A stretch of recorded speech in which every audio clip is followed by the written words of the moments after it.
मनीष सिसोदिया, शिक्षा या शराब मंत्री, दिल्ली के डिप्टी सीएम हुए गिरफ्तार। सीबीआई ने किया तलब, आज हुई पेशी। शराब नीति को लेकर हुई लंबी पूछताछ के बाद गिरफ्तारी, मेडिकल के बाद होगी पेशी। धरना की ये दो तस्वीरें जो आप अपनी स्क्रीन पर देख रहे हैं, ये दोनों ही तस्वीरें एक दूसरे से अलग हैं, लेकिन दोनों के बीच गहरा नाता है। पहली धरना प्रदर्शन की वो तस्वीरें हैं जिसे दिल्ली की जनता ने किया था, दिल्ली सरकार के खिलाफ, जब देश की राजधानी में गली मोहल्ले और आसपास के जगहों पर धड़ल्ले से शराब की दुकानें खोली जा रही थीं। स्कूल कॉलेजों से लेकर रेजिडेंस के इलाके भी नहीं छोड़े जा रहे थे। शराबियों की सुविधा के लिए हमेशा खड़ी दिल्ली सरकार राज्य में शराब को कम करने के बजाय ज्यादा मुनाफे के लालच में हर गली मोहल्ले में शराब के ठेके खोलती जा रही थी। तो वहीं दूसरी तस्वीर आम आदमी पार्टी के नेता और कार्यकर्ताओं की है, जो इसी आबकारी और शराब नीति के लिए गिरफ्तार दिल्ली के डिप्टी सीएम से पूछताछ और गिरफ्तारी के खिलाफ नारे लगा रहे हैं।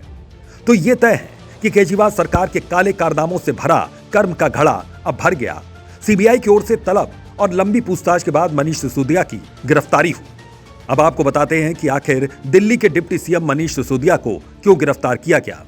दिल्ली के उप मुख्यमंत्री महोदय की गिरफ्तारी आपराधिक साजिश रचने, खातों की हेराफेरी, शराब माफिया के हित को ध्यान में रखते हुए पॉलिसी बनाने, भ्रष्टाचार निरोधक अधिनियम, सरकारी कर्मचारी से रिश्वत लेनी जैसी धाराओं के तहत गिरफ्तार किया गया है।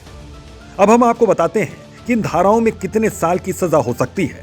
तो कोर्ट में सिसोदिया के वकील उन्हें निर्दोष साबित नहीं कर पाए तो दिल्ली के डिप्टी सीएम महोदय पूरे 7 साल के लिए जेल की हवा खाएंगे और जुर्माना लगेगा 100 लाख।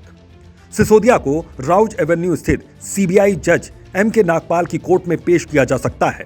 हालांकि गिरफ्तारी के बाद जांच एजेंसी को 3 महीने के अंदर आरोप पत्र दाखिल करने का समय मिलता है। ऐसे में सीबीआई आरोप पत्र दाखिल करने में 3 महीने का वक्त ले सकती है। तब तक उन्हें जमानत मिल पाना मुश्किल होगा।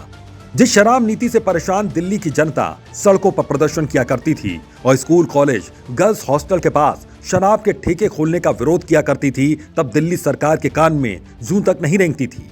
लेकिन अब जब उसी नीति के कारण दिल्ली के डिप्टी सीएम सीबीआई की गिरफ्त में हैं, तब आम आदमी पार्टी के विधायक और कार्यकर्ता सरकार को घेरने की रणनीति बना धरना प्रदर्शन कर रहे हैं। ऐसे में आम आदमी पार्टी को यह समझ आ गया होगा कि दिल्ली की खराब शराब नीति से त्रस्त दिल्ली के लोग अब आम आदमी के झूठे वादों और दावों के खोखलेपन को भांप चुके हैं। लॉ स्ट्रीट भारत की रिपोर्ट।